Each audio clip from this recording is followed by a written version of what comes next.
call me Cordelia. I think Cordelia is a much better name. Don't you? I'm truly excited to go into Green Gables with you, Mr. Cuthbert. I feel like I'm the most fortunate girl in the whole universe, or at least in the whole dominion of Canada. Hello, my name's Anne Shirley, but please call me Cordelia. I think Cordelia is a much better name, don't you?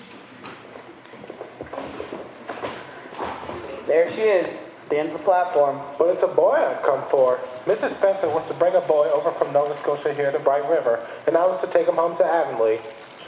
Well, Miss Spencer got off the train with her and left her in my charge till you got here. Well, there must be some mistake. Maybe she can explain it. She sure is a talker, that one. Now, if you'll excuse me, Matthew, that's the last train today, and I gotta get home to catch my supper. Oh, please do say Mr. Matthew Cuthbert. Well, now, I reckon that's me.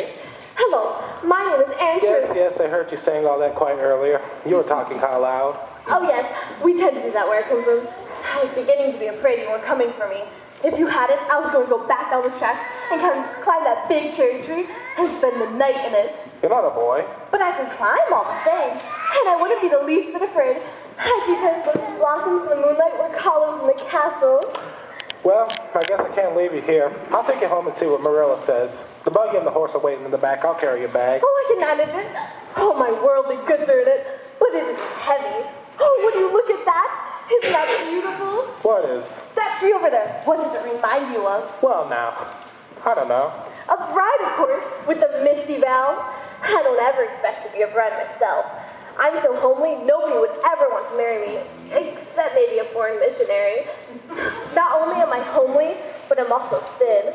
I like to pretend I'm nice and plump with dimples in my elbows, and am I talking too much? People always tell me I do. Would you rather I didn't talk? Well, now, I guess I don't mind talking to folks so much since I'm kind of quiet myself. Talk as much as you like. Oh, thank you, Mr. Cuthbert. I could tell from the moment we first met that we were kindred spirits. Miss Spencer told me all about Green Gables. She said there's a brook nearby, and that makes me almost perfectly happy. Oh, but I could never be perfectly happy because of this. Your hair? What color would you say it is? Red, ain't it? Yes, red. I can imagine away my green eyes and my freckles and my skinniness, but not my red hair. Have you ever imagined what it'd be like to be divinely beautiful? Well, now, I haven't. Will your sister still like me, even though I'm not divinely beautiful? I doubt you'd mind that, though she might mind something else. A whole lot. Anyway, we better be getting home.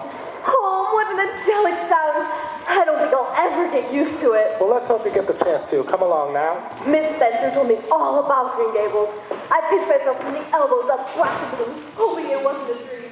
You've seen Mr. Cuthbert all my life.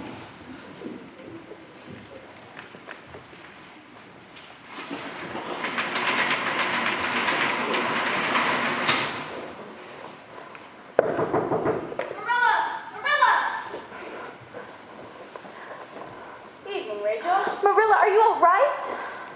I had one of my headaches yesterday, but I'm okay now. Where are you at? Well, I was over at my window showing peas this afternoon, and I saw Matthew go by with the buggy and the sorrel mare. Yes. And he hasn't come back yet. You've been sitting at your window for 3 hours? We had a big pea harvest this year. Anyway, I overheard Matthew tell me Peter Morrison over in Blair's store in Carmody yesterday that he meant to sell turnips today. He finished. And? He left. And? And that's about all there is to it. I suspect that's not all there is to it, Marilla. But not being the nosy type, I certainly won't pry. Well, I suppose I may as well tell you. Matthew went to Bright River. He sent for a boy from the orphan asylum in Nova Scotia. He should be on the 5:30 train. They should be back here pretty soon. Sit and have some tea, Rachel. I'll sit, but no tea, thank you. I'm much too flabbergasted. Are you in earnest, Marilla? We've been thinking about it for some time. Matthew's getting up in years and Sark troubles him a great deal. So, he sent for a boy. Old enough to do some chores now, but young enough to be trained up properly. Well, I'll tell you plain that I think you're doing a mighty foolish thing. Bringing a strange child into your home and not knowing a single thing about him? Why, just last week, I read in the paper about a man and his wife who took in an orphan, and he's fired at the house. on purpose. And there was another case where an adopted boy sucked all the eggs he gathered. But the worst one? They say that over in New Brunswick, an orphan poured poison down the well, and the whole family died in fearful agony. Only it was a girl in that instance. Well, we're not getting a girl. Matthew's afraid of them, and I'd never dream of bringing one up. Well, I, for one, can't wait to see how all this plays out. Look, there's Matthew and the new boy, pulling up now. Hard to see him in this light, but looks like the first thing you're gonna have to do is give him a haircut. I'll just slip out the side door so you and Matthew can be alone with the new boy. And I won't breathe a word about this. I'll let you two break the news. Oh, and Marilla, if I were you, I'd keep the lid fastened real tight over the well. The ride here was so pretty. No, pretty's not the right word. Nor beautiful either. It was wonderful. Oh, wonderful. Hello, you must be... Matthew Cuthbert? Who's that? Where's the boy? There was no boy, there was only her. We asked for a boy. Why did you bring her? Well, I couldn't just leave her, no matter what the mistake came to be. Well, this is a pretty piece of business. You don't want me? Oh, you don't want me because I'm not a boy? Oh, I should have expected as much. I should have known it was too beautiful to last. Well, you don't need to cry about it. You'd cry too if you'd come to a place you thought was your home. Oh, but was it because you weren't a boy?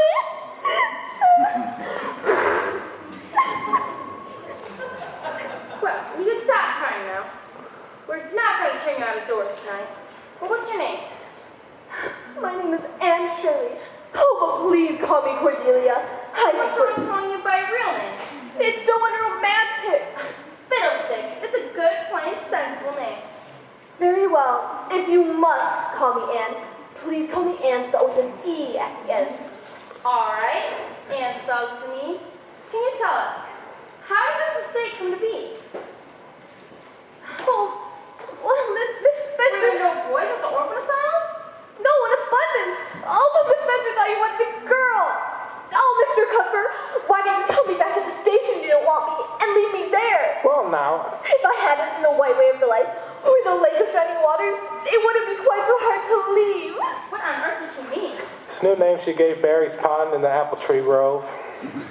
Sounds like your imagination's working overtime. Come on, let's go upstairs and I'll show you where you can sleep tonight. And then we'll have some supper. I won't have any, thank you. I can't eat when I'm in the depths of despair. Can you? I've never even been in the depths of despair, so I can't say. But you can imagine. I've got my hands full handling the real things in life right now. I got no time for imagination. Come on.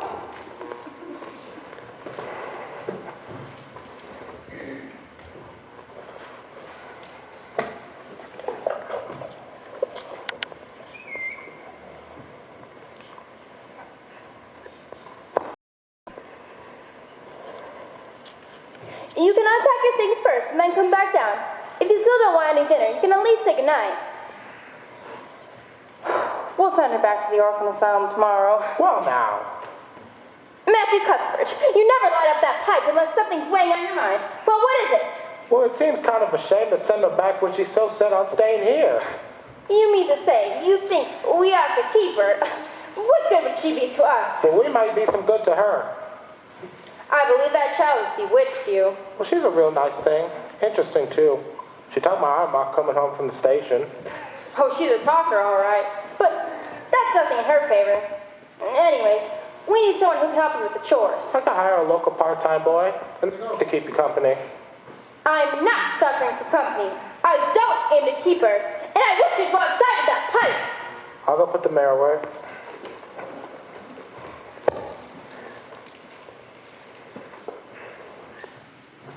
Oh, Miss Cuthbert, I just love the view from the window upstairs. In the moonlight, the trees and flowers are barely shimmering, and they seem to be calling out to me, Anne, come out to play, we need a playmate. But I don't dare come out, of course. There's no point in loving something if you're to be torn from it. Is there?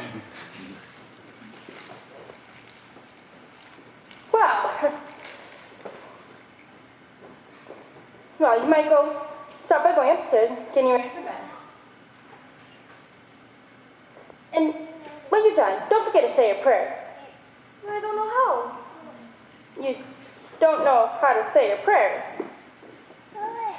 You love God, don't you?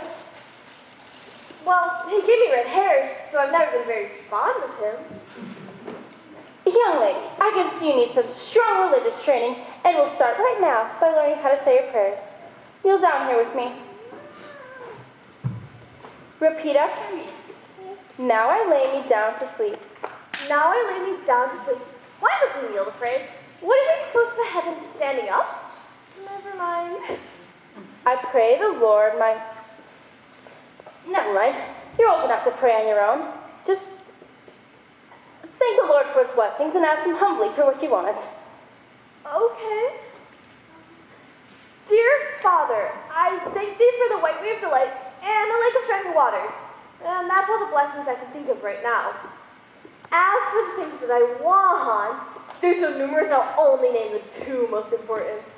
First, please let me be good looking when I grow up. And second, please let me stay at Green Gables. Yours, respectfully, Anne Shirley. Good night. I've never raised up a child before, and I'm sure I'll make a terrible mistake of it. But it's about time someone adopted that girl. As far as I'm concerned, Matthew, she can stay. Well, now. I'll try her, teach her some things, and do right by her, but don't you go interfering with my tactics. I suppose an old maid knows more about raising a child than an old bachelor. I thought you said you were putting the mare away. Well, now. I guess I had my mind on that girl so much I done plumb forgot. Looks like I've got two children to look after now. Come on, you and hitch the wagon and I'll put up the mare.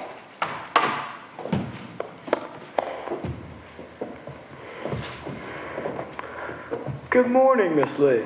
Reverend Bentley, I've been meaning to tell you that your sermon sounded rather familiar on Sunday. Well, to tell you the truth, it's the same one I preached the week before. My memory isn't what it used to be. Nor your sermons either. Good day, Reverend. Well, good reply then, Bessie Wright. Mrs. Lynn.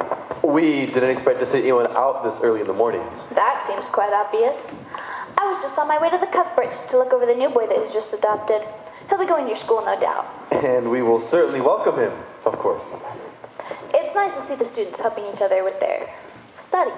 Oh, yes, I was just helping Bessie here with her geometry homework. How conscientious. Now, Bessie, let us once again review the difference between an axiom and a postulate.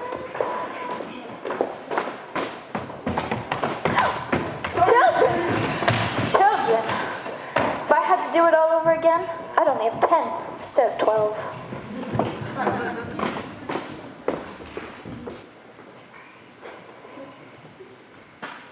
Miss Cuthbert? Morning, child. Oh, would you please tell me if you're going to keep me or not? I can't bear the thought of not knowing any longer. I spent the first half of the day awake and worrying, and the second half asleep and dreaming about lovely Green Gables. I suppose I may as well tell you. Matthew and I have decided to keep you. That is, if you promise to be a good girl and show yourself grateful. But, child, whatever is the matter? I'm crying. I don't know why. I'm glad as can be. I've never been happier. Can you tell me why I'm crying? Maybe that's because you're all excited and worked up. I'm afraid you laugh and cry far too easily. Yes, you can stay here, and we'll try to do right by you. But you'll have to go to school. But there's only 2 weeks left till summer vacation, so you can start in September. Oh, thank you. I'll do anything you ask of me. I'll make you glad to have me. But what should I call you? Miss Cuthbert or Aunt Marilla, perhaps? Well, I'm not your aunt, and Miss Cuthbert sounds kind of distant.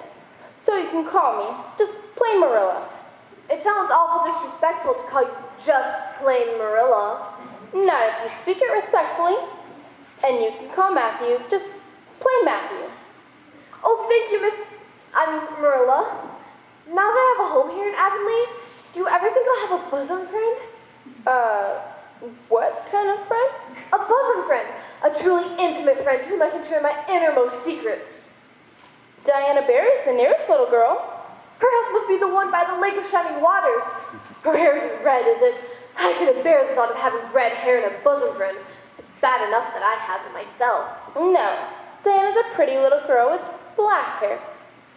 She's good and smart, which is better than being pretty. Although, her mother's a peculiar woman and doesn't let her hang out with just anybody, so you try and make a good impression. Now, while I fix breakfast, you learn this. What is it? The Lord's Prayer. It's a good way to start your religious training. Learn it by heart. Oh, Mr. Cuthbert, thank you for keeping me. At first, I was so happy. I was crying. Now I'm so happy I'm laughing. Have you ever been so happy you laughed and cried at the same time? Well, now, I haven't. Marilla's having me learn this prayer. It's so beautiful, like a line of poetry. Our Father who art in heaven. Oh, it's just like a line of music. I'm so glad I'm learning it. Well, learn it, and hold your tongue. You may want to go to your room so that you're not distracted by your kindred spirit. Yes, Marilla.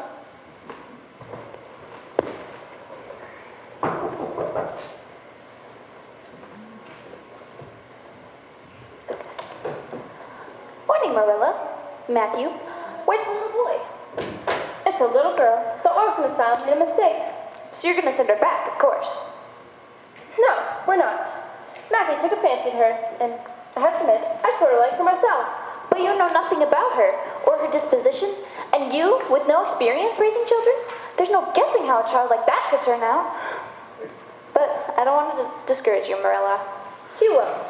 When I make up my mind, it stays made up. Now, I suppose you want to meet her. And come down here a minute. It's a great responsibility you've taken on yourself. You too, Matthew. Well, now, we'll see. And this is Mrs. Rachel Lynn, a friend from the nearest farm. Good evening, ma'am. Well, they didn't pick you for your looks, that's certain. She's terribly skinny and homely, Marilla. Come here, child. Lawful heart, did anyone ever see such freckles? And hair red as carrots? Come here, I say. I hate you! I hate you! How dare you call me skinny and freckled and redheaded? You are a rude, impolite woman! Well, How would you like to be told you're fat and ugly, clumsy, and probably having an ounce of imagination? You hurt my feelings, and I'll never ever forgive you! did anybody ever see such a temper? And you go back here and apologize at once. Well, Marilla, I certainly don't envy you for having to raise that child. She was naughty, Rachel, I'll admit. But you shouldn't have twitted her about her looks. Oh, now I have to be considerate of the poor, fragile feelings of orphans, do I? She's never really been taught right from wrong. She'll learn. And come back here. Well, seems she has no intentions of apologizing. You needn't expect to see me around here anytime soon. Good day, Marilla. Rachel, wait. And I am terribly ashamed of you. Rachel, don't go just yet. I've got to stop this woman before she spreads this episode all over Avonlea. Rachel! And it's me, Matthew. Do you mind coming down and talk to me for a minute?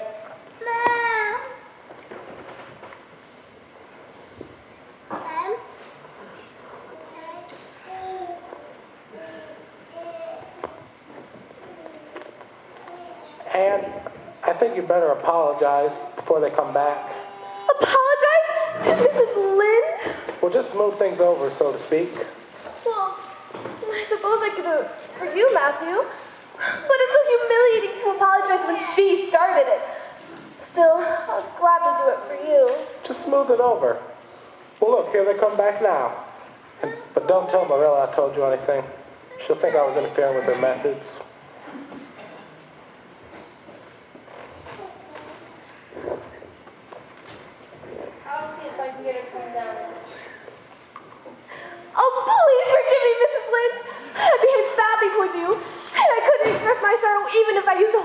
missionary. I behaved badly and disgraced my dear friends Matthew and Marilla, who let me stay at Green Gables even though I'm not a boy. And what you said was true. I am skinny and freckled and red-headed and ugly. And what I said about you was true too. Only I shouldn't have said it. Oh, please forgive me, Mrs. Lynn, please. If you don't, it will surely fill my life with woe. There, child. Get up. Of course I forgive you. Maybe I was a little hard on you anyway.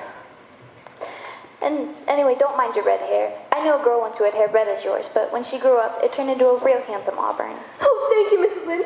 You've given me hope. I'm sure I'll become a much better person if only my hair would turn auburn. Maybe she will turn out all right after all, Marilla, especially now that she's come to live with civilized folks. In time, we may even come to get along with each other, young lady. If you take a notion, you can stop by my place one of these days. Thank you, Mrs. Lynn. Good day.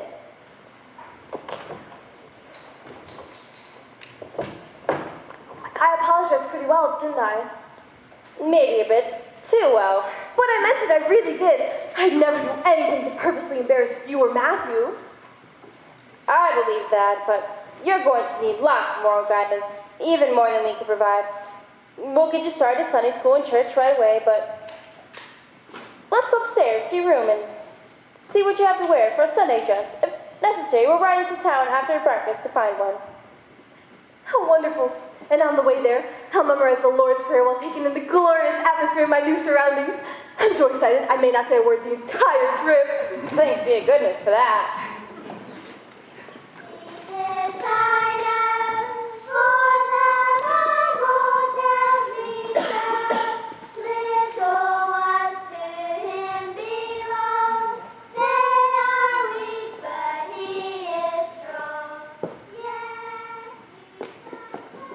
Have you seen the orphan girl the Cuthberts adopted? We passed her on our way to church. Mrs. Lynn said she has quite the temper, and I heard she talks a lot too. Well, Jerry Boot, the Cuthberts' newly hired hand, said that he overheard her talking to the trees and flowers like a crazy girl. When we passed her on our way here, I saw her. She was picking flowers and putting them in her hair. What she should be doing is putting something in those sleeves, like puffs or something. Did you see her dress? It was so unfashionable. You're just looking at the outside things. She may be very nice inside. Girls, let me please come to order. We only have a few minutes today since the guest minister will be coming in, speaking in church. Now, if you open your quarterlies. Hello. You're late. I'm sorry, I was waiting for Marilla, but she had one of her bad headaches, and I had to find a way to church all by myself. Dallying all the while, I see, by picking flowers. Oh yes, roses and buttercups. Though pinks and yellows aren't becoming on me, I know. In the future, I suggest you pin bouquets to your dress or the lawn like the other girls. But why does it matter where they're worn as long as they're worn? I'm sorry, I'll sit down. Now, as I was saying, before we were interrupted, open your quarterlies to Sunday's question page. But do not look at the answers. Yes, Miss Robertson. Now, I expect all of you, except for little orphan girl, of course, to know all the answers. Yes, Miss Robertson. On which day did God create the fish and the fowls? Yes? On the 5th day, God created the fish and the fowls. That's correct. Now, where was Cain sent after he sent his brother Abel? Yes? Cain was banished to the land of Nod, east of the Garden of Eden. That's correct. Now, what punishment did God visit on the evil serpent? All right, you again. The serpent was made to crawl on its stomach and eat the dust of the earth all the days of its life. And she doesn't even have a quarterly. Child, how long have you been studying the Bible? A week. Marilla's been teaching me. You must be a fast learner. Marilla's a fast teacher. The girls in this class are encouraged to memorize scriptural passages. Do you know any? Only the Lord's Prayer, but I guess everyone can do that one. Oh, I can recite the dog in his master's grave. It is a truly religious piece, but it's sad and melancholy and might as well be. I don't think that'd be appropriate. Oh yes, I suppose you're right. But I promise, by next week, I'll memorize loads of scriptures. Probably the entire Old Testament. Oh, time for church. One final item. In 2 weeks, there will be a Sunday school picnic in Mr. Harmon Andrews' field. And if you promise you'll be answers to next Sunday's questions, as much as little orphan girl did today, I might be able to convince Miss Bell and Miss Lynn to make ice cream. If you know the answers. Yes, Miss Rogerson. Now, don't dally.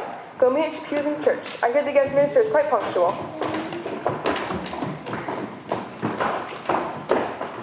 You're gonna be late for church. Ice cream. I've never had ice cream before.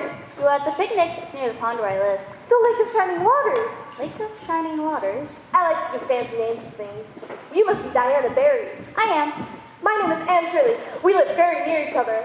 I'm at Green Gables. I know. It would be nice to have someone to play with. No other girls live near me. And my little sister, Minnie Mae, she's too little. Then it's settled. What's settled? We'll be bosom friends. I suppose so. Will you swear to be my bosom friend forever? It's dreadfully wicked to swear, especially in a church. Not my kind of swearing. My kind of swearing only means promising solemnly. That's okay then. How do you do it? First we hold hands. I'll say the oath first and you repeat after me. I solemnly swear to remain forever faithful to my bosom friend, Diana Barry, as long as the sun and moon shall endure. Now you say it, but put my name in. I solemnly swear to be faithful to my bosom friend, Anne Shirley, as long as the sun and moon shall endure. Anne Shirley, I heard that you're a strange girl. I think I'm gonna like you real well. Girls, time for church. Stop dallying. Oh, we were dallying, Mrs. Rogerson. We were only swearing.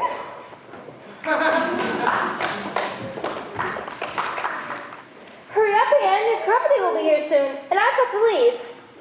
Tell me, Rilla. I just finished tying my bow and putting on my shoes.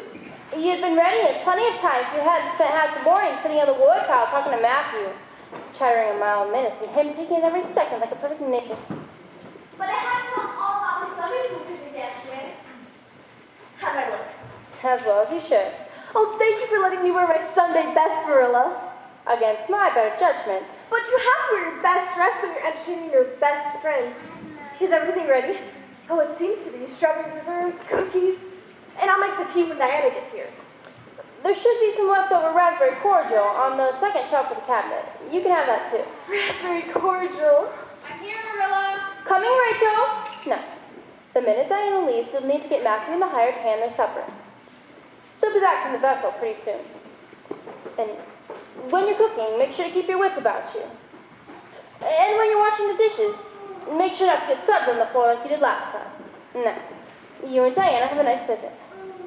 Thank you, Marilla. You are much too kind to me. There. Never mind the kissing nonsense. You'll please me most if you do what you're told. Time to go, Marilla. Hold your horses, Rachel. And maybe tonight, you can work on your patchwork.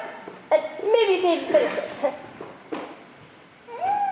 I hate patchwork.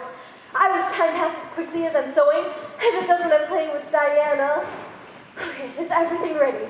It seems to be the raspberry cordial. Second shelf, peaches, preserves. There's no raspberry cordial.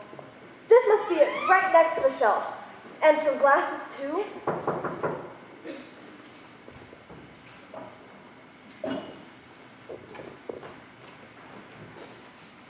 Good afternoon, Miss Barry. The same to you, Miss Shirley. How is your mother? Fairly good, thank you. And Miss Cuthbert? She accompanied Mrs. Lynn to the Ladies' Aid Society this afternoon. And Mr. Cuthbert? He and the hired hand, Mr. Boats, are hauling potatoes to the vessel. Our potato crop is very good this year. I trust your father's is the same. It's fairly good, thank you. Oh, isn't it so fun to look elegant? Yes, it's so elegant. Oh, Diana, we have ever so much to eat and drink. And the best of all is Marilla's homemade raspberry cordial. You have some first, and I'll start with the cake. And once we've had our fill, we'll have tea. Oh, Anne, this is such fun. I'm so glad we're friends. Bosom friends. Of course. Do you think Mr. Phillips will let us sit together when school begins? He just has to. And if we're lucky, we'll be right across from Gilbert Blythe. Who's Gilbert Blythe? Just the handsomest, smartest boy in school.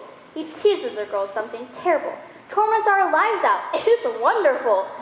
But he won't be in school the first week. He's visiting his cousins in New Brunswick.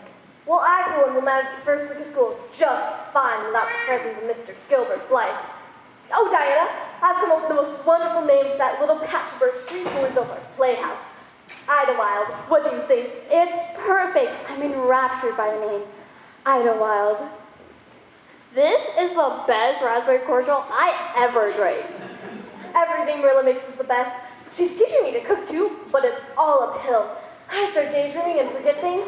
Like when I forgot sugar in the shortbread, or flour in the cake. And worst of all was last week, where Marilla made plum pudding and sauce, and we had some leftovers. So she told me to cover it and put it in the pantry. Well, I forgot all about covering it, and Diana almost drowned in it. Imagine a mouse. So of course I picked it up and I threw it in the yard. But I forgot to tell Marilla about it. And the very next day, Mr. and Mrs. Spencer Ross from Chesterville were here. And Marilla served the plum pudding and sauce to them. Of course I freaked out. You mustn't use that sauce. I almost drowned in it. Oh, I'm afraid I'm such a trial for Marilla. I think I'm gonna be sick. What's wrong? I'm very dizzy. I really need to go home. But we haven't had our tea yet. I'll put it on right this minute. No, I need to go home. Where do you feel bad? Do you want to lay in my bed? No, I just need to go home. Oh, this is so disappointing. Let me help you. You must be getting pneumonia or something. We'll leave the rig right here for the time being, Jerry. Might as well let the mare cool out before we put her in the barn. Come on in. We'll have a little bite to eat before we get back to work. I thought you said these girls were having a tea party or something. They did. They must have finished. Some nice leftovers here. Help yourself. How am I supposed to put this stuff away? That's not like her. Marilla would be furious if she saw this. My good fruitcake. And cookies, too. Kind of fond of that girl, aren't you, Mr. Cuthbert? Well, to tell you the truth, Jerry, I was always a little afraid of women. Girls, too. But Anne, she's different. She adds a lot more around here. She softened Marilla up, though she won't admit that. Anyway, let's get back to work. Sure thing. I'm gonna just wash down this fruitcake with this. Not with that, you don't. What is it? Wine, Jerry. Homemade currant wine. We only bring this out on special occasions. I wonder what it's doing now. A few sips of this and you'll get drunk, Jerry. Mighty drunk. Let's go. Oh, be careful. What on earth? Diana, you're drunk. Drunk? Drunk. Disgracefully, shamefully drunk. But you only had a couple glasses of raspberry cordial. Raspberry cordial indeed. I know currant wine when I smell it. Wine? Oh no, I must have grabbed the wrong bottle. Oh, please forgive me, Miss Berry. I didn't mean to intoxicate Diana. Shut, Minnie May. I don't think we'll let Diana pig anymore. But Miss Berry. And you better catch your pants till Diana when school begins. But Miss Berry. Minnie May, help me get your sister to her room. And as for you, young lady, I don't think you're a fair girl for Diana to associate yourself with. Now please take your big words and Rochester's home with you and behave yourself. Yes, ma'am. I don't think I'm going to be sick. I know I'm going to be sick. Shut, Minnie May.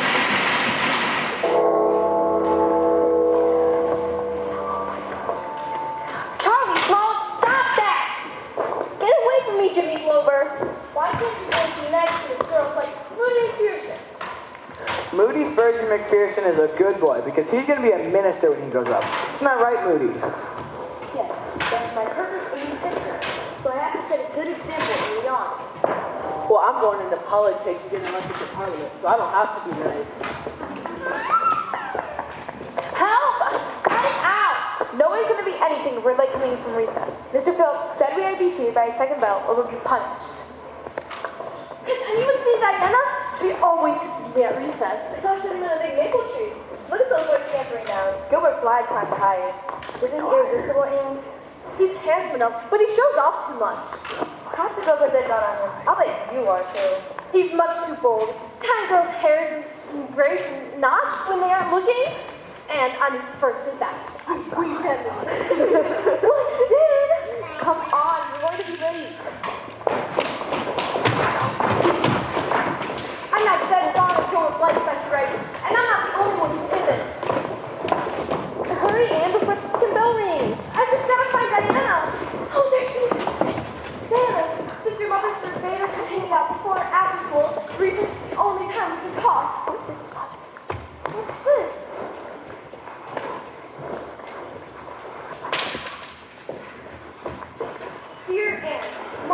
not to play with you or talk to you even in school or at recess.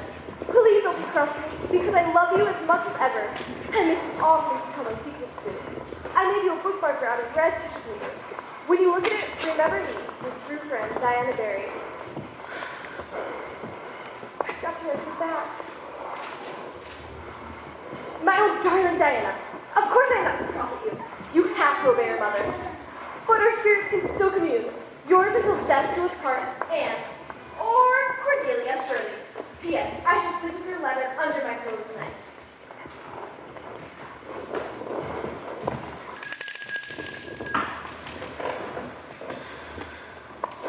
Hey, Shirley, you are late. Perhaps I'll be more punctual if I sit you next to Gilbert Blythe, who is occasionally late himself. I wish he punished me that way. Now remember, everyone, while still early in the year, you must learn to study hard at all times. Whether you finish the school year here at Avonlea this year, or next, or beyond that, your ultimate goal is to pass the Queen's Entry exams at Queen's Academy in Charlottetown. Now I know some of you have parents that will not let you go, and others have parents that you cannot afford to go.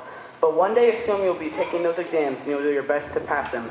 Who knows, maybe one day an Avonlea student may win the Queen's coveted gold medal, or better yet, the Avery Scholarship, highest of all scholastic achievements. Now quiet down and work on your fractions. Will you check our work, Mr. Phillips? Later, I have to help those who are taking the entry exams soon themselves. You have to sit next to Gilbert Blythe? What kind of punishment is that? The worst kind. Stop that! Quiet down, some of you need to concentrate.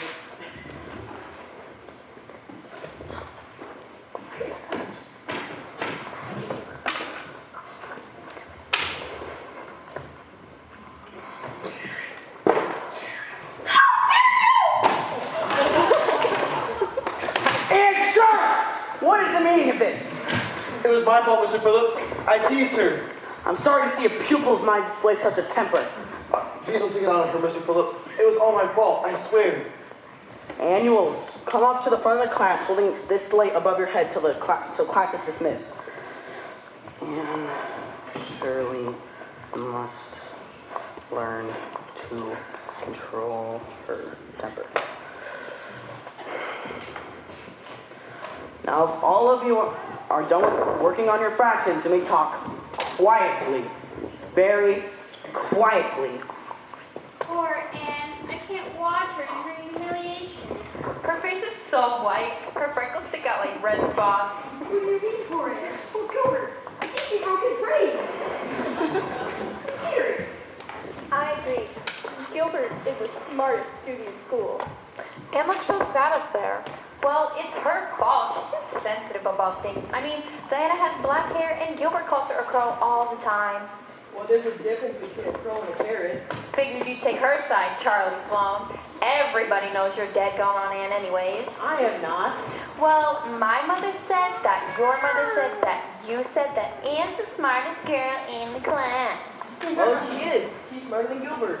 Well, if she's so smart, then why is she standing up there holding that slate? Maybe Anne is somewhat smart, but being pretty is much more important than being intelligent. Well, I think Joseph Pye's dead gone on you, Charlie Sloan. I'd rather be dead. Quiet down. Now it is now time for the dismissal bell. When I ring it, stand up and exit in an orderly fashion. Do not rush.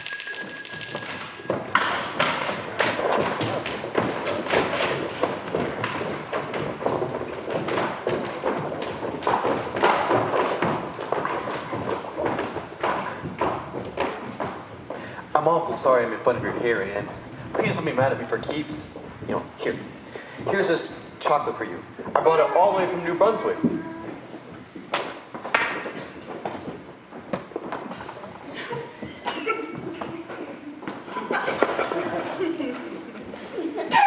You called me Derek! I can never ever forgive you, Gilbert Blythe!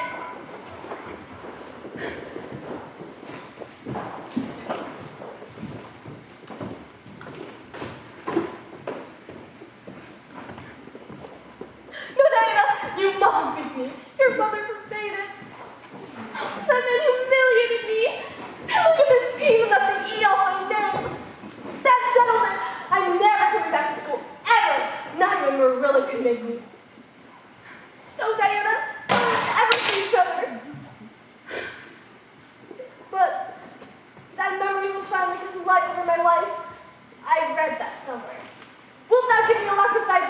I dream every day by. Thank you. Now, you must go, lest we be seen together. From henceforth, we shall be nothing more than strangers, though my heart will forever yearn for you.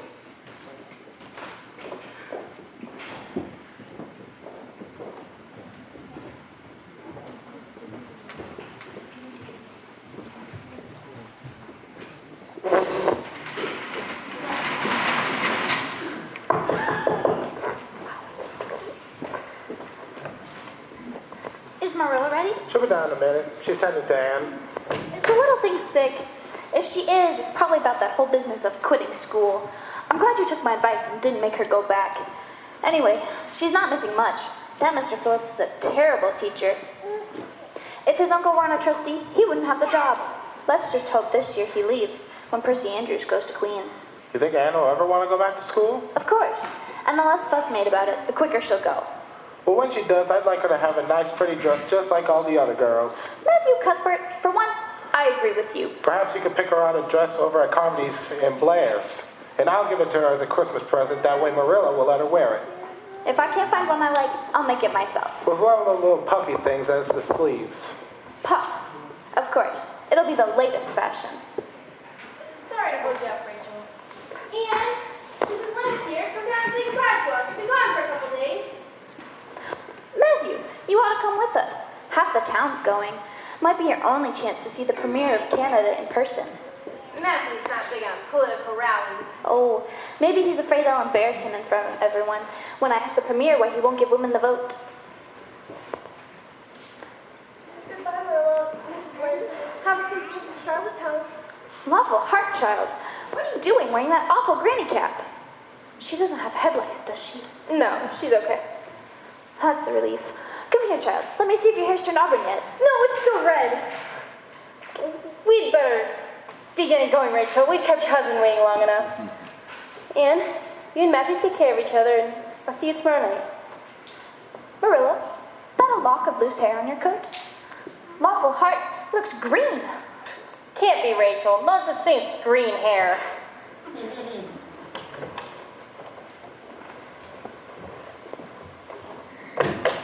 Oh, she saw the green hair. She spread it all over Avonlea. I'm sure she didn't notice. That peasant lied to me. I shouldn't have trusted him. He said the dye would turn my hair black. Oh, but he sure wasn't lying when he said it wouldn't wash out. Well, then I guess Marilla made the right choice by cutting it all off. Right down to the roots. But it'll grow back. Brighter than ever, I'll bet.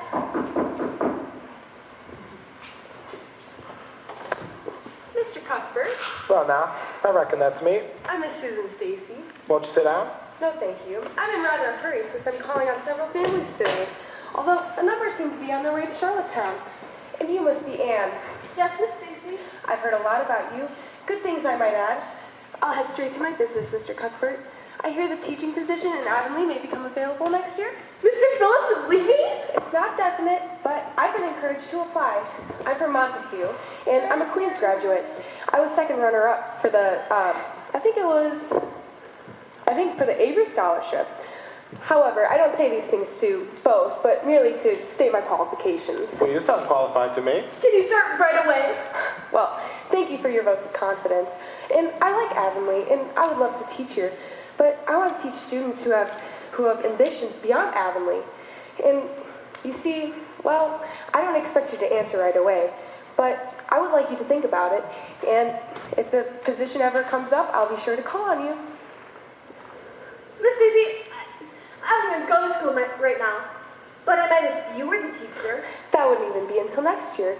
And you'd miss out on a lot if you stayed out till then. I have my reasons for not going. I'm sure you do. But do those reasons outweigh your desire for knowledge and dreams that knowledge can produce? I'm sorry, I've overstepped my bounds. I've enjoyed our brief visit, Mr. Cuthbert. Good day, and I hope to see you again soon.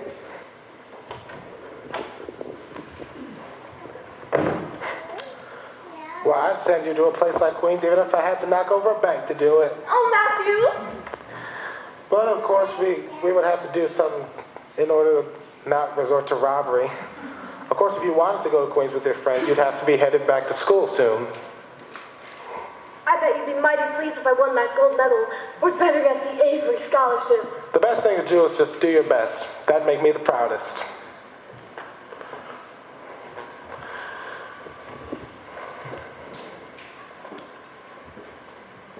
I haven't touched these books in a month. I hate geometry! I hate Mr. Phillips! I hate school and not coming back! Besides, everyone would know I got all my hair cut off! Diana! Did your mother say we can play again? Mother and father went to Charlottetown yesterday. They're staying with my Aunt Josephine until tomorrow. You mustn't disobey your mother, especially while she's away. This is urgent. Minnie Mae's sick, and the French girl, Mary Jo, says she has pneumonia in the croup. But she doesn't know what to do, and I don't know either. Was took care of a young one before? I have. Back in the orphanage. We had to take care of each other lots of times. I once helped a pair of twins through a horrible sick spell. And you go with Diane. I'll get the doctor. I think you went to Charlottetown like everyone else. Matthew will find somebody. I'll bring this bottle of Icapet, just in case you don't have it in your house. Oh, and she's coughing something terrible. I'm afraid she may be dying. We won't let her die. Jerry, you out there? Yes. Hitch up the sorrel. I gotta go to the Carmody to get the doctor. I'll get right on it. Well, if I can't find the doctor, then I'll just... I remember when the Watsons lost their youngest last year to pneumonia. Sad, sad thing. Let's bring her out here. She'll do better out here with George. The bed is too cold. Diana, give me some cloths. Do you know where they're kept? Yes, no, I don't know. Look in a bottom drawer somewhere. Mothers keep things like that in bottom drawers. And Mary Jo, get some wood for the stove and some hot water. Hurry, quick! We right away. You've got to drink all of this. Cough up that phlegm. Keep coughing. Poor thing. What you're going through is far worse than getting all your hair cut off, or going to school, or Mr. Phillips, or geometry. Once this night is over, I'm going to put aside my foolish pride and petty vanity, and I'm going to go back to school. I'm going to win that scholarship and study day and night. But right now, we just need to focus on getting you better. Drink more and cough.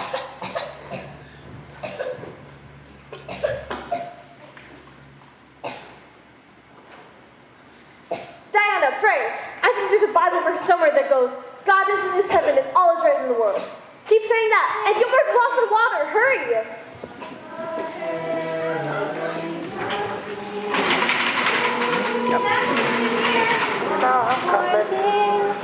How does that look? You'll see soon enough. Now let the folks in.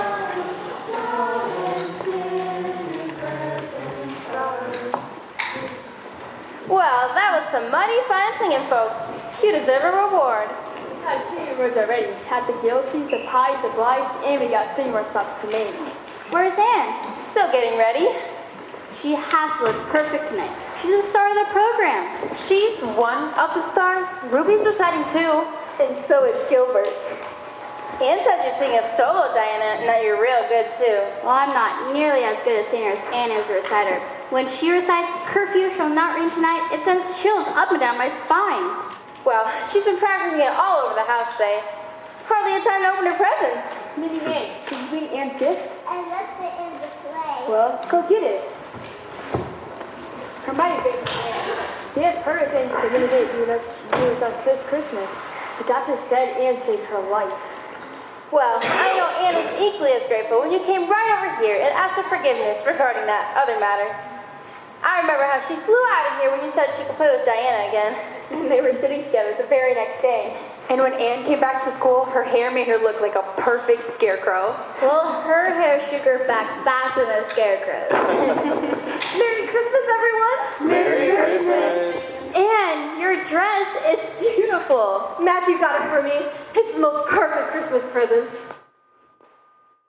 Hey, you got puffs. This is for you. Why, thank you, Minnie Mae. It's for your hair. And it even matches my dress. How did you know? Rachel Lynn was involved in the project. Need I say more? Well, let's get going to the concert. We still have 3 more people to pick up. Hope we fit them all in 2 buses and a sleigh. Would you like to ride in my rig, Anne? No, thank you. I'll go with the berries.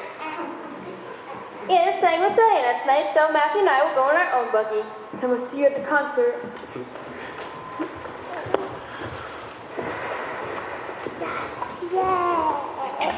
She looked awful pretty in that dress. She sure did, Matthew. She's a bright child, but I wouldn't tell her so. Well, I told her that, and I bet she's smart enough to pass them entrance exams to Queens. Well, Mrs. Barry says they're keeping Diana in school right here in Avonlea. Queens gives a mighty fine education. For a mighty fine price. I reckon we could afford it. Well, I'd miss her something terrible if she went away. But we have to do what's right by her. But we don't have to think about it for a while. Time will come soon enough. We have to keep our minds on it. It sounds like they're stopping at the Andrews now. Well, now, I guess we need to think about getting going. Now I know why you've been standing here gabbing this whole time. You didn't want to have to join in on the singing. Well, now, you're right. I've never saw a man so shy. Before Ian came around, the only people you were ever comfortable with were me and the sorrel mare. Well, maybe the mayor anyhow. I'll go on with you. The evening was brilliant. Everything went off so well. I was so proud when they encored you back on. Well, your recitation was simply splendid, and Gilbert Blythe was amazing too. He was looking at you the whole time he was reciting. Really? I didn't notice. Oh, and isn't this such fun? Curfew shall not ring tonight. And then we'll go into the bedroom. It'll be special since we get the spare room tonight. The spare room. Let's race and see who can get there first. All right. First one to jump on the bed is the winner.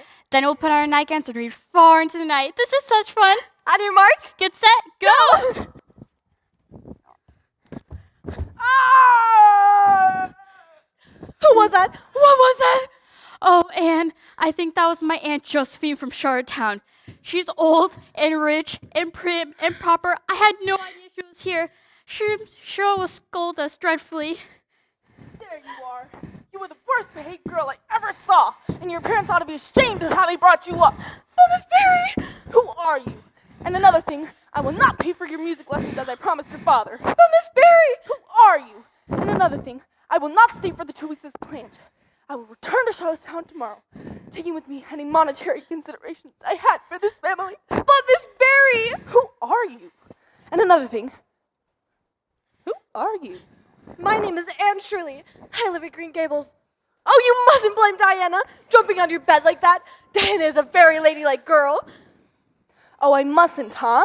We had no idea you were in there, and it was only in fun. Oh, please don't be cross at Diana. And let her have her music lessons. If you must be cross with anyone, be cross with me. In my early days as an orphan, many people were cross with me. So I can endure it much better than Diana can. Only in fun, you say? Only in fun. We had no idea you were in there. You have no idea what it is like to be awoken from a sound sleep after a long trip by two big girls bouncing up and down on you. But I can imagine, just as I'm sure you can imagine, how a little orphan girl who's never had the honor of sleeping in a spare room would be so quick to jump into bed. Well, I suppose your claim to sympathy is as strong as mine. You seem like an interesting girl.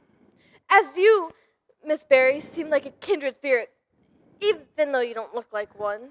Perhaps we could sit down this week, and you can tell me something about yourself. Then you're not leaving in the morning, Aunt Josephine? No, I will stay the 2 weeks. I shall like to be here for your first music lessons, so I know that you are getting my money's worth. And perhaps this Anne girl will come over and talk to me occasionally. Of course. Good night, Aunt Josephine. Oh, Anne, I'll be eternally grateful. It was my fault anyways. Mrs. Lynde said I'm too impulsive. But when something jumps into your head, you just have to go and do it. If you stop and think it over, you'll spoil it. Girls, you're still up. I forgot to tell you, Diana. Your Aunt Josephine came to visit while we were at the concert. Your father gave her the spare room, so you two have to stay with Minnie May. And for heaven's sakes, don't agree, Aunt Josephine. She'll never forgive you if you did. And Diana, that may mean the end of your music lessons. Oh, we wouldn't dream of it, Miss Barry. Wouldn't dream of it at all. Hey, Matthew and Marilla, what brings you to town on harvesting day? To see the doctor. I've been getting those headaches again. Oh, you poor dear. What did he say? He gave me this new pair of glasses, and he told me to see the specialist the next time he comes to the island. Of course, Matthew's going to go out to see the doctor. Well, it's hard and all, but I can't get him to go. Is Anne back from the exhibition in Charlottetown? Mr. Barry's driving her and Diana back tonight. It was nice of Josephine Barry to let the girls stay with her.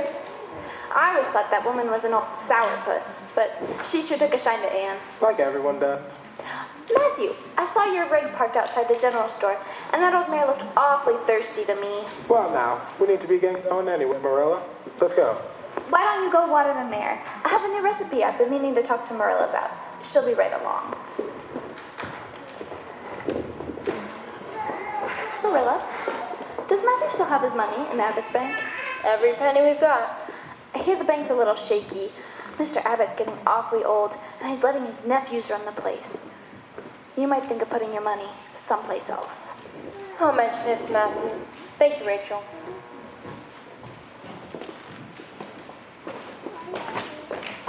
Hi, the Reverend and Mrs. Allen. Good morning, Mrs. Liz, Miss Rachel Lynn. I'm sorry, I'll have all the names down before long. I told my husband I'd memorize the congregation's names. He memorized the Sunday sermons. And very good ones they are, too. I loved Reverend Bentley's sermons, but I had them all memorized before he even retired. Let's see. People you were just talking to? The Cuthberts? Correct. They're girls in my Sunday school class. I asked the pupils who their Bible verse was. She told me hers was, God's in his heavens, all is right with the world. I reminded her that was by the poet Robert Browning. Boy, both agreed it probably should be in the Bible. She certainly is a fine young girl. Of course she is. I practically raised her myself. We're very pleased to be in Avonlea, Miss Lynn. Well, it's a new day in our town with all the comings and goings. We even have a new school teacher this fall. A woman of all things. Can you believe it? I'm all for giving women the vote, but I don't believe we ought to give them our schools. Could be a dangerous innovation. But Canada's going to the dogs anyhow, with the way things are being run in Ottawa. But no one asks me, so I'll keep to myself. Good day, Reverend. Mrs. Allen. Good day, Good day, Miss Lynn.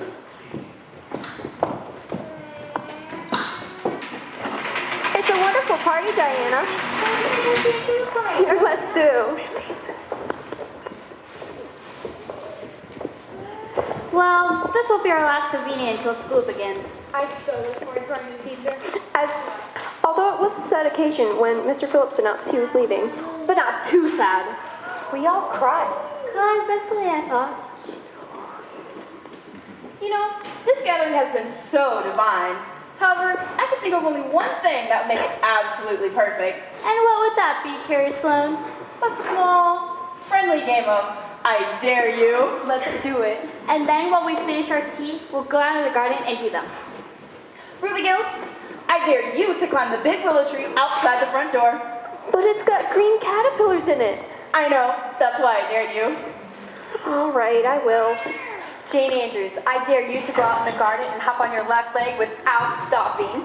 But I don't have good balance. Of course, that's why I dared you. Very well, I will. Josie Pye, I dare you to climb that white fence that surrounds the garden. I've got my slipper shoes on. That's why I dared you.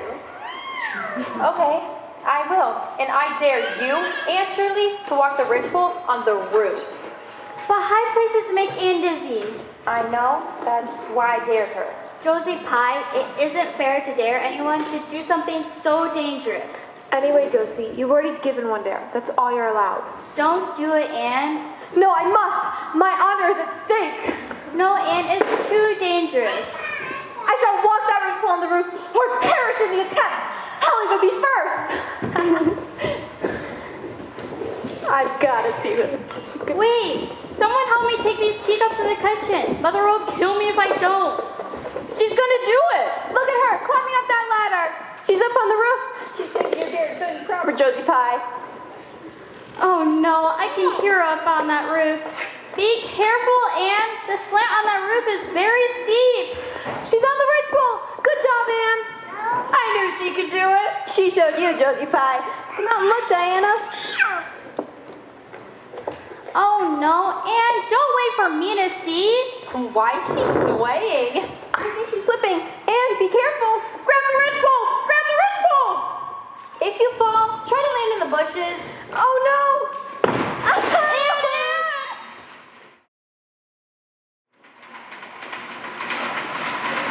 I just don't see a need for me to be here when she comes. It's customary for the whole family to be on hand when the company arrives. Now, button the top button of your shirt. It ain't the preacher himself, it's his wife. Land's sake, I never saw a man so afraid of women. I ain't afraid. I just have to feed the cows. Well, she'll only be here a little while. Anyways, while we're waiting, I have something I need to talk to you about. There's some talk that the Abbott Bank's a little shaky. Well, that's all it is. Talk. My pop kept the money in the Abbott, and it was safe for all those years.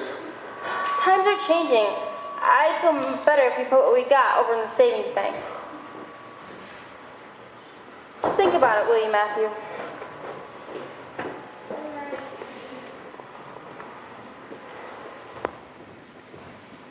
How are the Cuthberts today? As well as could be expected. Have a seat, Mrs. Allen. And Mrs. Allen's here. How is she managing these days? Pretty good, I guess, under the circumstances. It sure perked her up when I told her you were coming today. She even baked a special layer cake just for you. How thoughtful. Later on, I'm sure she'll want to show you her flower pot out in the garden. It's a fine young girl you both are raising. Did she tell you both have the same favorite poet, Robert Browning? Oh, her and her poetry. Must have been all she read as a little girl. Seems an old widow donated a whole collection of poetry books to the orphan asylum. Must have been the only reading matter they had. I think Browning very accurately describes it in his line. The stars might in your horoscope, made of spirit and fire and dew. Hello, Miss Allen. Why, Anne, you're hardly handicapped at all. Matthew made this pair of crutches for me. They're quite a work of art. Well, let's have some cake. I'm sure Matthew's anxious to get back to feeding the pigs. Feed the cows. I can hardly wait to taste your cake, Anne. You know, I'm already made it just for my visit. I came today especially since your first day of school. I think I might be a little down in the dumps. That's very thoughtful, Mrs. Allen. But my cast will come off in just 2 more weeks. And Miss Stacy, she's our teacher, said that you'd try to drop off some of my books before I start back. What's the matter? Mrs. Allen, don't eat any more. Not even to be polite. And Shirley, what on earth did you put in this cake? Just the recipe. Why? It's horrible. Try it yourself.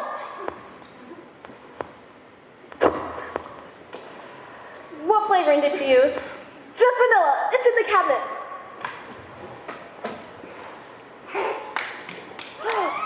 Mercy on us, and you flavored this cake with anodyne liniment. Liniment? I suppose it's partly my fault. I broke the liniment bottle last week and poured what was left in this old vanilla bottle. But couldn't you smell the liniment? I couldn't. I was still getting over my summer cold. Oh, Mrs. Allen, can you ever forgive me? There's nothing to forgive, my dear. I appreciate your thoughtfulness in making the cake as if it had turned out all right. You mustn't feel bad. That's very thoughtful, Miss Allen. So I must admit, this is a new mistake for me. I do make a lot of mistakes, but there's one encouraging thing. I never make the same mistake twice. Well, I'm not sure that's much of a benefit if you're always making new ones. But don't you see, Marilla? There must be a limit to the amount of mistakes one person can make. And once I've made them all, I'll be through with mistakes forever. Well, I guess I can feed what's left of this cake to the pigs. Matthew, you can get back to the cows. Anne, I'm very eager to see your flower pot. Why don't you show it to me? Oh, yes. I love fall flowers the most. I think it's so beautiful. Gilbert Blythe. Hello, Mrs. Allen. Anne. Gilbert? Anne, I'll go on ahead. You can meet me later. No, Mrs. Allen, please wait. What are you doing here? Miss Stacy let me bring your books and assignments to you. Why would you do that? Well, maybe it's because I don't want you to have any excuses when I score higher than you on the Queen's entrance examinations. Perhaps you'll be the one needing an excuse. Well, we'll see. Goodbye. Gilbert? Yes? Thank you. Again. Again? I was remembering that incident on the lake last summer. Oh, when you and the other girls were trying to act out the Tennyson poem and your flatboat started to sink. Well, I could have just let you sit there and drown, could I? Anyways, I'm just glad it happened along when I did. As am I.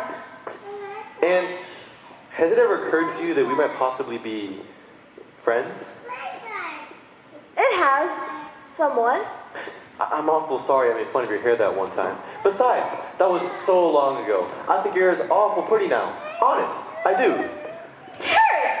You called me carrots! I can never forgive you, Gilbert Blythe. Never! All right, and I'll never ask you to be friends with me again, Anne Shirley. Goodbye. Why did you really dropped these books off? Was it truly so that I wouldn't have an excuse if he beat me at the examinations? Probably so. Well, I'll beat you, Gilbert Blythe. And once I'm admitted into Queens, I'll study day and night to keep you from winning that gold medal. And your chrysanthemums are lovely. What pretty yellows and pinks. Oh, Miss Helen, I forgot. Coming! It just takes me a little while on these crutches. Dearest Diana, here it is Tuesday night, and I'm writing as I promised. I'm here on Josephine's. It was so kind of her to let me stay here while I take the Queen's examinations. We began first in the morning. Everyone was frightfully nervous today, and the moods varied with the individuals.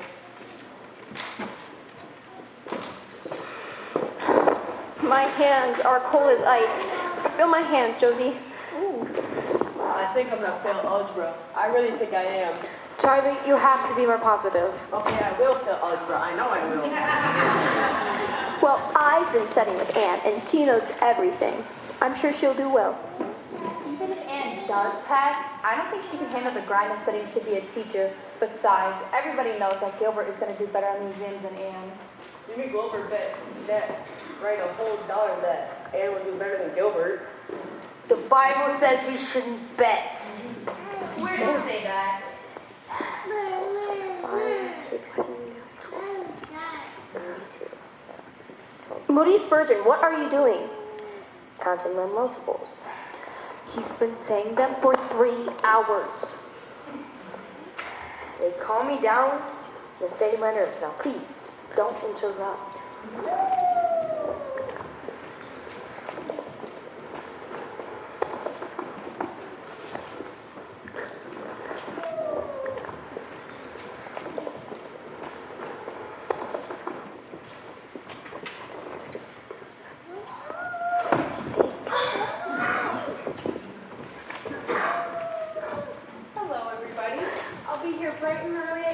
I suggest you guys get a good night's sleep. Now I know you all wish to study as much as you can, but I suggest that you don't cram. Just clear your heads, relax, and I suggest we take a short break by going uptown for some ice cream on me.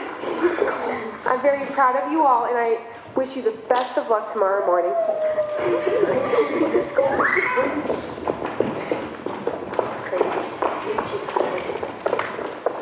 Oh, Diana, if only geometry examination were over. As Mrs. Lynde would say, the sun will go on rising and setting whether I fail in geometry or not. But I think I'd rather it did go on if I failed.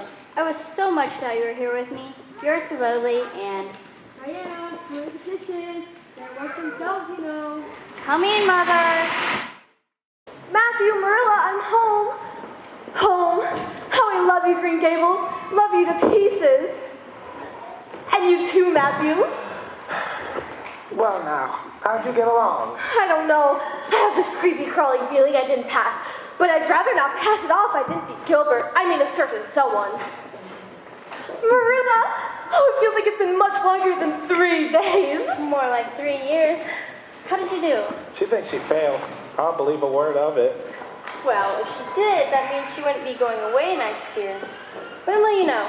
It comes out today in the Charlottetown paper, but we won't get it till tomorrow. Right now, I just want to live in the present. Marilla, what's wrong? Probably her headaches again. No, it's not that.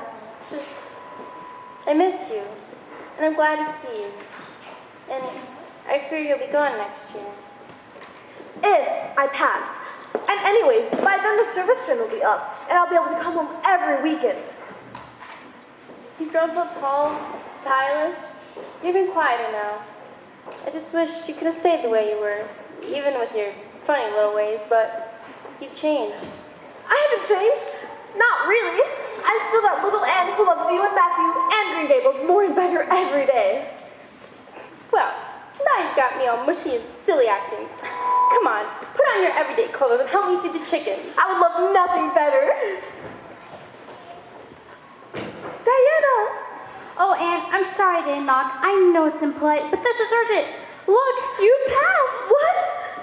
Father got the paper right off the train from Bright River just moments ago, and here's the passing list. You and Gilbert tied for first, and everyone from Avonlea passed. Mrs. Stacy will be so pleased. Moody Spurgeon got a conditional in history, and Josie Pye barely scraped by. But you're on the top of the list. Oh, Matthew Burrow, look! I passed! And I'm first. Or well, one of the first. I'm not saying that's both. I'm just being very, very thankful. Well, now, I need to beat them all. You've done pretty well, I must say. Oh, Anne, I got your letters. They were so exciting. You must tell me all about your trip. Oh, I would, but I have to help Marilla feed the chickens. Oh, Matthew can help me. You girls do your visiting and catching up on everything. Let's go up to my room. I'll tell you all about it. Oh, I was so scared for that geometry. Well, looks like you did a great job raising her after all, Marilla. Oh, go on. She's a real nice thing. Interesting, too. She is that. She's been a real blessing to us.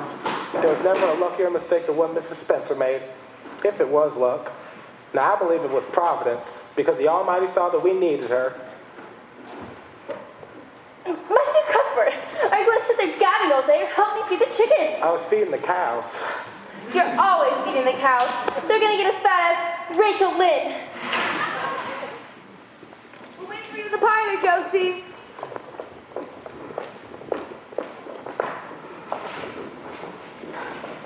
Josie, please hurry. Won't be daylight much longer. Fine. Charlottetown is much more exciting after dark anyway. Why is she getting so fancied up anyways? She hopes to see her friend Professor in town. And why not? He's simply a duck. I prefer men my own age, like Gilbert Blythe. I've seen him holding your books, Ruby. Josie, are you ready? Yeah, I just need some help with this necklace.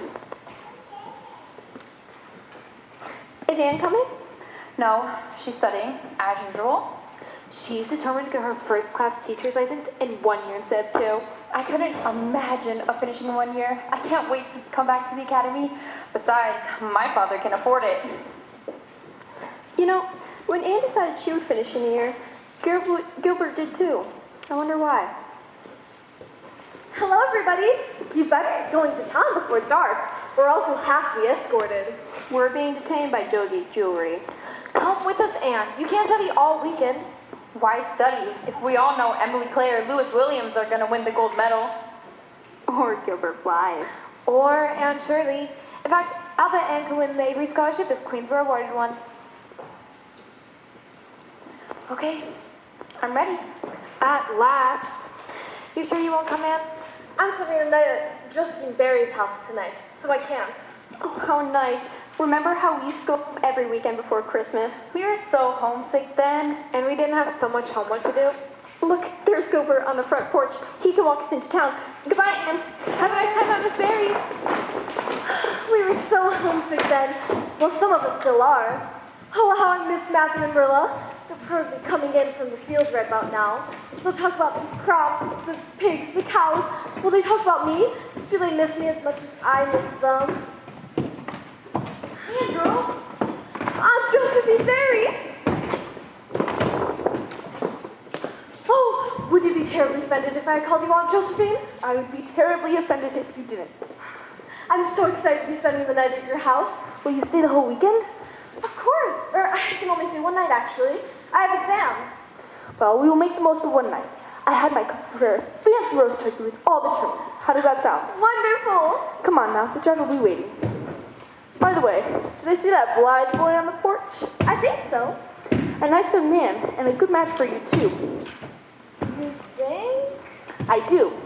He's handsome, seems studious, ambitious, and he possesses an even more important feature. And what's that? A strong chin. It's true. A man's chin is his most important attribute. A man with a weak chin is as apt to leave you as he is to love you. When I was a girl about your age, there was this fine young man named Blaketon. And Blaketon...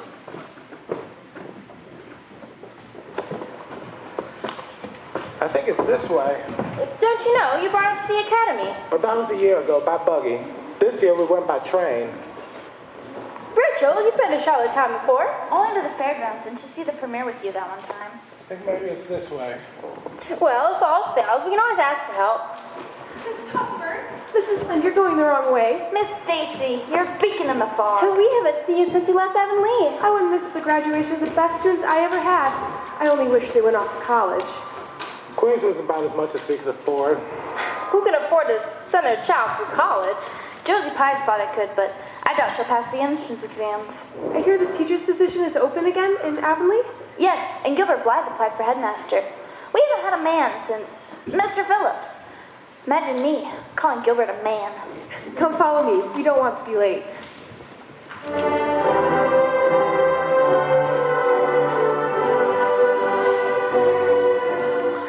Thank you again for your kind attention. As I mentioned inside of the official graduation ceremony, it is our custom to gather outside briefly in the courtyard prior to the reception so that we might present what is traditionally our highest honor, the Queen's Academy Gold Medal.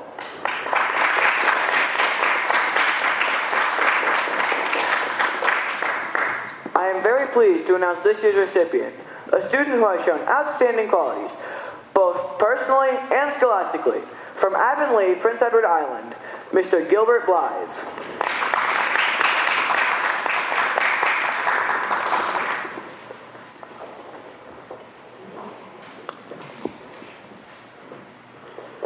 Normally, this presentation would conclude our formal ceremony. However, this year, we have another, equally prestigious award to bestow upon one of our graduates. As many of you know, the late Mr. Neville Avery of New Brunswick left a portion of his fortune to endow scholarships among the various high schools and academies in the Maritime provinces, according to their respective standings. Because of our unusually high academic achievements this year, Queens has received such a scholarship. It carries with it fully paid expenses to 4 years at Redmond College, leading to the Bachelor of Arts degree. I am extremely privileged to announce the recipient of this rare scholarship, one who could not be more deserving, nor delightful, I might add. Again, from the village of Avonlea, Prince Edward Island, Miss Anne Shirley.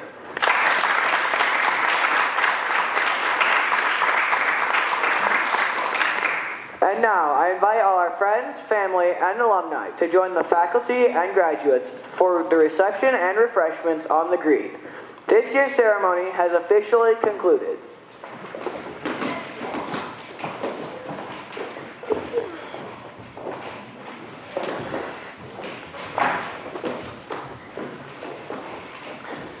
Congratulations, Miss Shirley.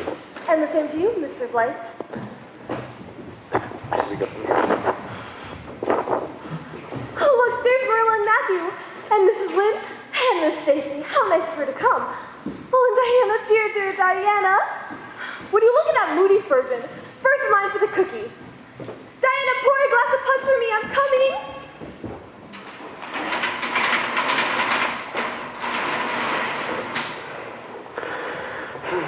Well, it's good to be back. We've only been gone 2 days. Guess that is about as much as I've ever been out.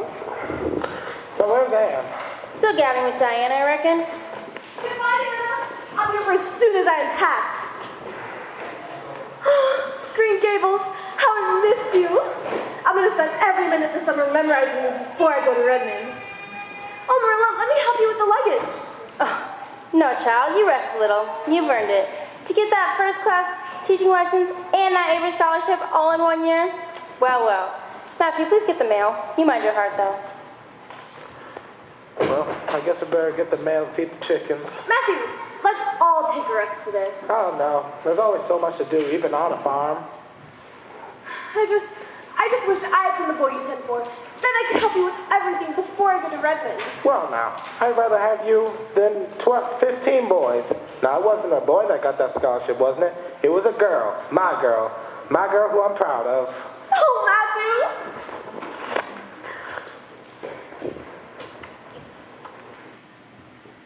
Oh, Marilla, at least let me help you take this to my room. The headaches again?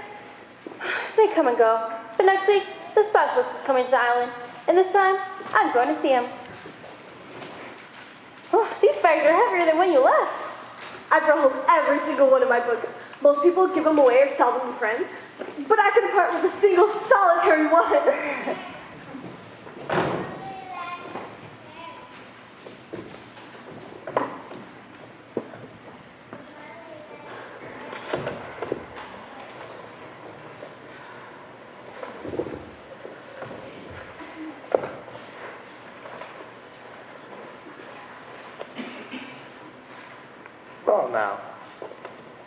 Well, now.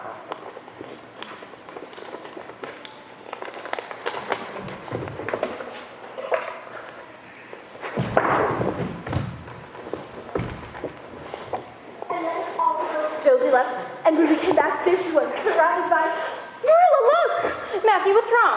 Yeah, the bank. It failed. Oh no! Are you sure? It's all right there. Matthew, you've got to lie down. You're sick. Everything we had in the bank is gone. Well, we didn't have that much. Anyway, there's nothing we can do about it now. But it's gone. It's... Matthew, is it your heart? Ian, you go for Jerry. Go get the doctor at once. I'll get Matthew to his room. And I'll give it to Lindsay. And anyone else I can find. Jerry, come quick!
Anne, is that you?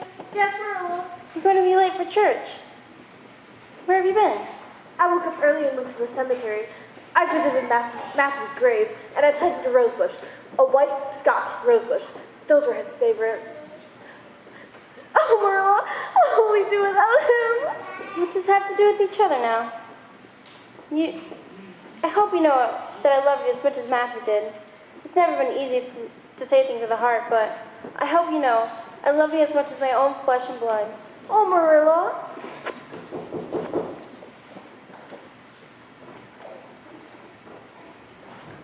Why, Mr. Sadler, I wasn't expecting you today. Morning, Miss Cuthbert. I was just in town visiting my uncle here, and I thought we might talk. Why, yes. We were just getting ready for church. Oh, Sunday isn't the most appropriate day to discuss business. I'll just drop by tomorrow. Morning to both of you. Marilla? You'd best be getting ready for church. All I need is my hat. Who was that? You know how punctual Reverend Allen is with the services. Marilla, what business? Suppose you may as well know. The doctor gave me this new pair of glasses. You told me that. But I didn't tell you that. He said I couldn't read, or sew, or do anything that strained my eyes, or I'll be blind in 6 months. Oh, Marilla. I can't keep up the farm. There's no money to keep a hired hand. I've got to sell Green Gables. Mr. Sadler wants to buy it. Sell Green Gables? There's nothing else to be done. Rachel Lynn said I could board with her, and I'm just glad you're taken care of by that scholarship. I'm only sorry you won't have anywhere to go on your vacation. You mustn't sell Green Gables. Forgive me. Now it's my turn to cry. I can't live here alone. You won't be alone. I'll be here with you. Oh, you'll be at Redmond College. I'm not going to Redmond. Not going? What do you mean? I'm not going to take that scholarship. No, Anne, you can't. I'll find a teaching job, and I'll use part of my salary to pay a hired hand. Gilbert Blythe already has a position here in Avonlea, and anywhere else would be too far away. Then I'll be the hired hand myself. I'll cook and I'll clean, and we'll be nice and happy and cozy together. I can't let you give up that scholarship. And I can't let you give up Green Gables. But your dreams, Anne, your ambitions. They haven't changed. There'll be time for all of that later on. We've just come to a little bend in the road, and we just have to bend with it. That's all. You blessed girl. If that's Mr. Sadler, I'll just tell him. Why, Gilbert Blythe. Hello, Mrs. Rogerson. Hello, Anne. Gilbert? Anne's awful full of stalling tactics this morning. Maybe you can get her to hurry along. I understand from Mrs. Lynn you plan to sell the farm. Why does Avonlea need a newspaper when you've got Rachel Lynn? Marilla was going to sell the farm, but not anymore. Let me guess. It's because you're going to stay here and give up your scholarship. How did you know? Because I know you, Anne, and your love for Green Gables. But how will you manage? You don't have any sort of job, do you? I'll find something. Well, how about the teaching job? Here in Avonlea. But that job is yours. I hear the board of trustees. I withdrew my application. But why? I found a teaching job at White Sands. I recommended you for the position here. The board said all you need to do is apply. Oh, thank you, Gilbert. Thank you. I hope after this that we can maybe be friends and that you'll forgive me my old faults. I forgave you long ago. I was just too prideful to admit it. Well, may I have the honor of walking you to church? I think the service is already starting. I think it's too bad that Mr. Phillips won't be there, though. Our old school teacher? Why him? Well, he might make us sit together for being late. Then let's pretend he is there and sit together anyways. Okay. Anne of Green Gables.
Seniors this year that we want to recognize.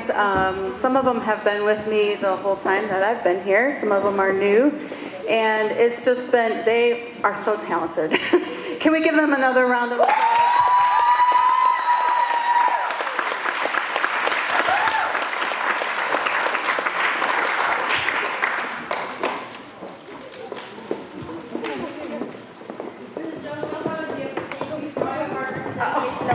Oh, wow. Coffee, how did you know? Oh, my goodness.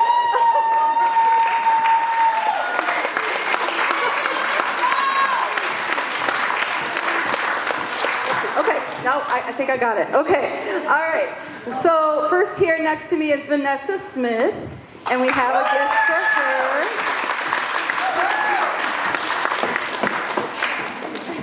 And then we have Ellie Beggy. And Ava Chesnick, Matthew Evans, Elizabeth Bales, and Abby Kaufman. All right, thank you so much for coming, and have a wonderful evening.